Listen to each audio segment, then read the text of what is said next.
നമുക്ക് അവരുടെ അമ്മയോട് തന്നെ ചോദിക്കാം, എന്താണ് സംഭവിച്ചത്? എന്റെ മോളെ കൊല്ലതാ, എന്റെ മോളെ കൊല്ലതാ. നമുക്ക് ഉമ്മയോട് വിശദമായി ചോദിക്കാം. എന്റെ മോളെ കൊല്ലതാ, ടീച്ചർമാര് കൊല്ലതാ, കുഞ്ഞുപോലെ നോക്കി എന്റെ മോളെ. ഇതിനു പിന്നിൽ എന്താണ് സംഭവിച്ചത് നമുക്ക് അന്വേഷിച്ചറിയാം. ഉമ്മ, ഉമ്മ, നിനക്ക് നല്ല വിശപ്പുണ്ട്, സ്കൂളിൽ പോണ്ടേ? ഹോ, നേരം വെളുത്തപ്പോ തുടങ്ങി അവിടെ വിശപ്പ്.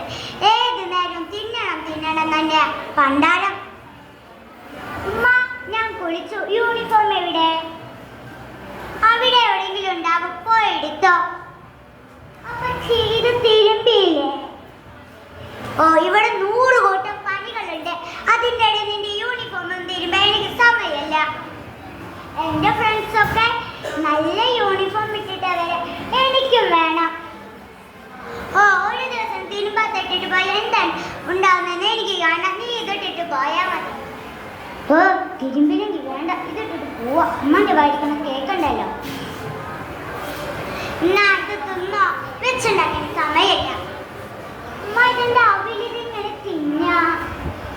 ഓ, ഈ ഇങ്ങനൊന്നും അഹങ്കരിക്കണ്ട. ക്ലാസ്സിലൊക്കെ ഇത്ര കുട്ടികളാണെന്നറിയോ പറഞ്ഞിരുന്നു മരിച്ചു പോണേ.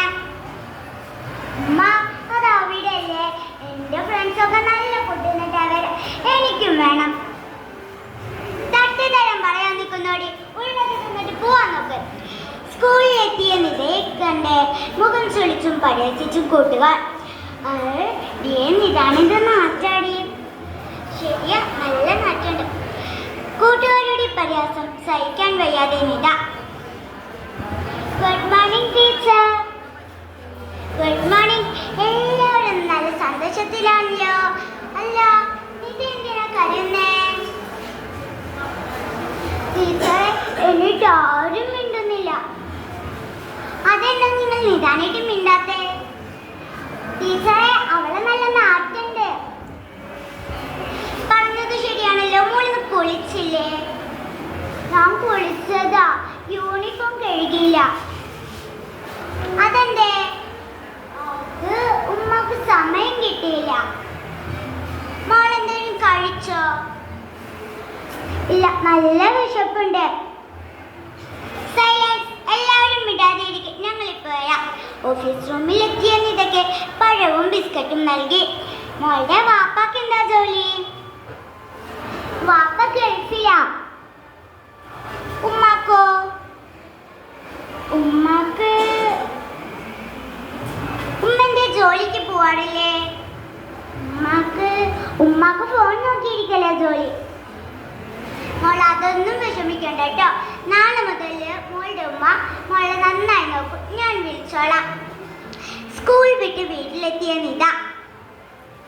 ഉമ്മ, നല്ല വിശപ്പുണ്ട്, കഴിക്കാൻ എന്തെങ്കിലും ഉണ്ടാ? ഓ, ഇവിടെ ഒന്നുമില്ല. ഉമ്മ, എനിക്ക് പഠിക്കാനുള്ളത് ടീച്ചർ ഫോണിൽ അയച്ചില്ല, ഫോൺ തരുമോ? ഓ, ഈ ടീച്ചറോട് ചെന്നിട്ട് എന്താ പറഞ്ഞു കൊടുക്കണേ? ഞാൻ എൻ്റെ ആരെ നോക്കണില്ലേ? ഇത് ഫോണിൽ പഠിക്കാല്ലേ, ഈ ഫോണിൽ നോക്കിയിട്ടൊന്നും പഠിക്കണ്ട. ഉമ്മ, പ്ലീസ് ഉമ്മ, ഫോൺ താ ഉമ്മ. ഞാൻ ഫോൺ തരൂലെന്ന് പറഞ്ഞേ. അന്ന് രാത്രി നിതയെ വല്ലാതെ ഉപദ്രവിച്ചു. റൂമിലിട്ട് പൂട്ടി. രാവിലെ റൂം തുറക്കുന്ന ഉമ്മ നെട്ടിത്തരിച്ചു, പൊട്ടിക്കരഞ്ഞുപോയി. ഇതാണ് ഇതിനു പിന്നിൽ സംഭവിച്ചത്. ഇതുപോലെ ഫോണുകളിൽ മാത്രം ശ്രദ്ധിക്കുന്ന മാതാപിതാക്കൾക്ക് തൂക്കുകയറാണ് വിധിക്കേണ്ടത്. എനിക്കിനി മാതാപിതാക്കളോട് ഒരു കാര്യം മാത്രം പറയാനുണ്ട്. നിങ്ങൾ നിങ്ങളുടെ ഫോൺ മാറ്റിവെച്ച് നിങ്ങളുടെ കുട്ടികളുടെ കൂടെ അല്പസമയം ചിലവഴിച്ചു നോക്കൂ. അവരിലും ഉണ്ടാകാം ഇതുപോലെ നിതമാർ. നന്ദി, നമസ്കാരം.